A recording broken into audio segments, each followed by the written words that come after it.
Hi, welcome to Top of the World News. I'm Jim Lynch.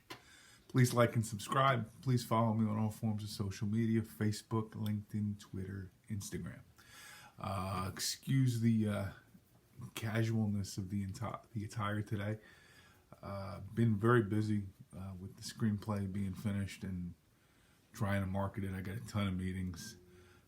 It was just easier to run around without the tie.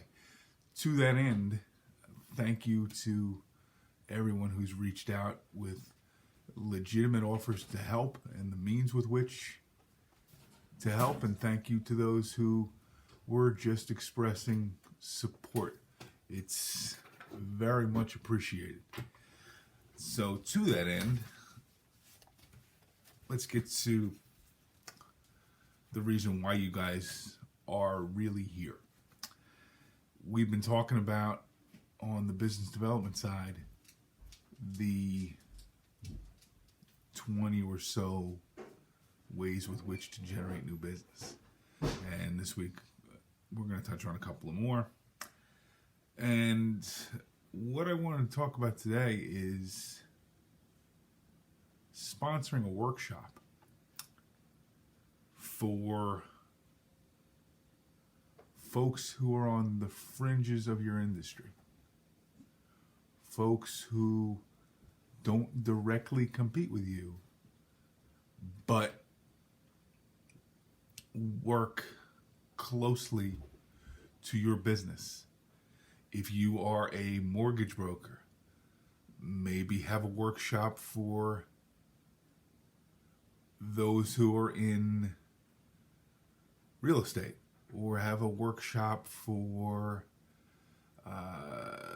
title lawyers, or something of that nature.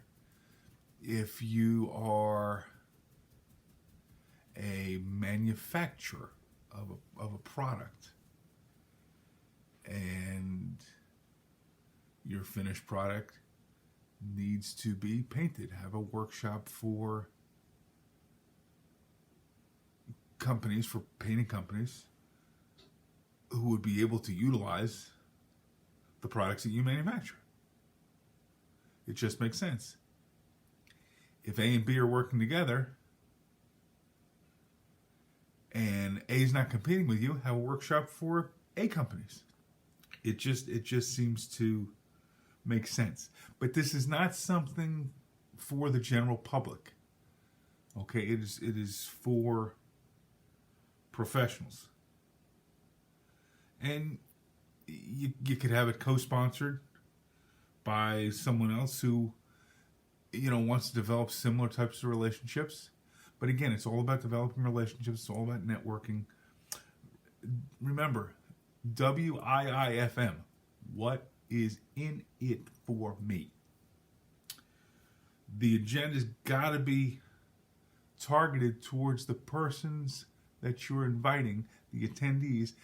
The content's got to be directed towards them. It cannot be self-serving. Do a survey.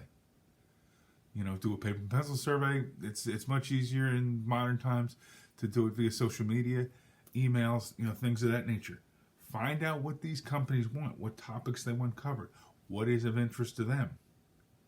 Bring in speakers and demonstrators who can speak to those topics and can put presentations together on those topics.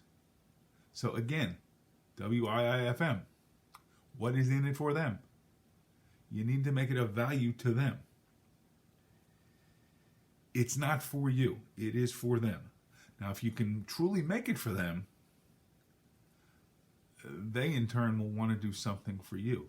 Obviously, you're going to put together an attendee list, I would hope. And you're going to follow up with these people, as we've talked about in previous videos.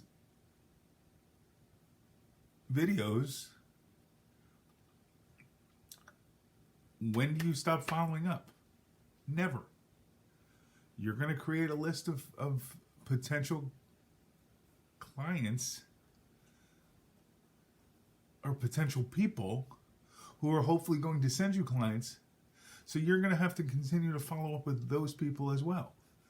Glad you enjoyed the show.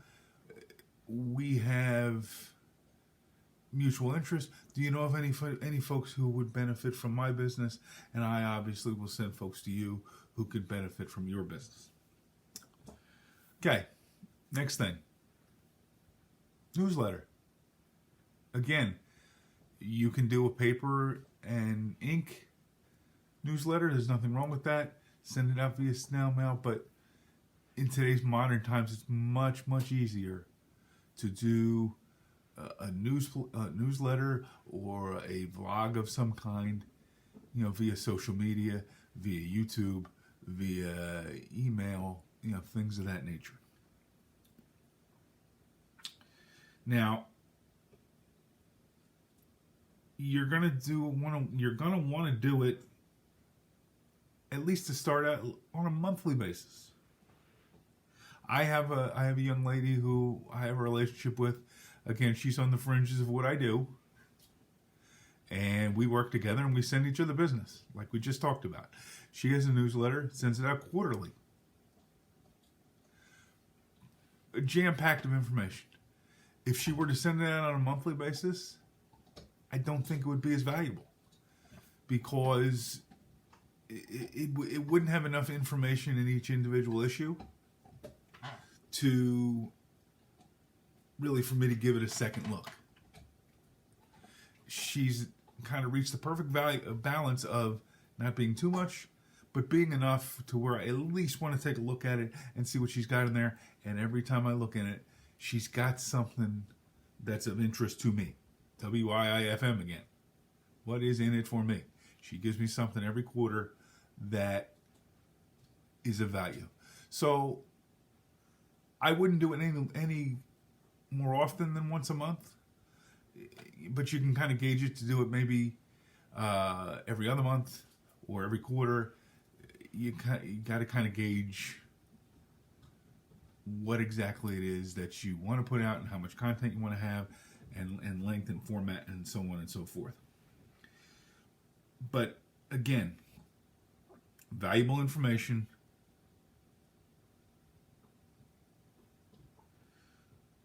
Again, time frame. Find a comfortable time frame. If you're able to produce enough content to put it out on a weekly basis, after let's say 6 months, you're saying, this is working pretty good.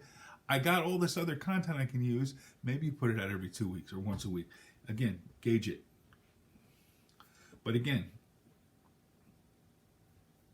take a bite of the apple, see how it tastes. Again, content is key, not self-serving. It has got to be for the reader. WIIFM, again, theme of the week. What's in it for them? And it can't be talking about how good you are. Let other people tell you how good you are. It can kind of get on the fringes of what it is that you do, but again, it can't come off as a self-serving piece of information. It's a newsletter, not an advertisement. I'm sure you guys have teams of that work in your advertising for you, or somebody in your office who does your advertising for you, or social media marketing, or email blasting, things of that nature. You have people who do that. This is a different avenue. It's a soft sell. Again, fringes of what you do, but you don't want to deal with something that's coming off strictly as an advertisement, because I'm going to take it and I'm either going to click delete on it, or I'm going to throw it in the trash. The more valuable the information is, the more business you're going to get. Trust me. You give to them, they will give back to you. Okay? So, that's all for this week. We went on a little longer than I actually anticipated. But I will see you guys next week with the business development edition of Top of the World News, and then 2 weeks, the disability advocacy edition of Top of the World News next week. 2 weeks, again, another business development edition. Hopefully this tip puts you guys on top of the world too, and we'll see you guys next week. Have a great day.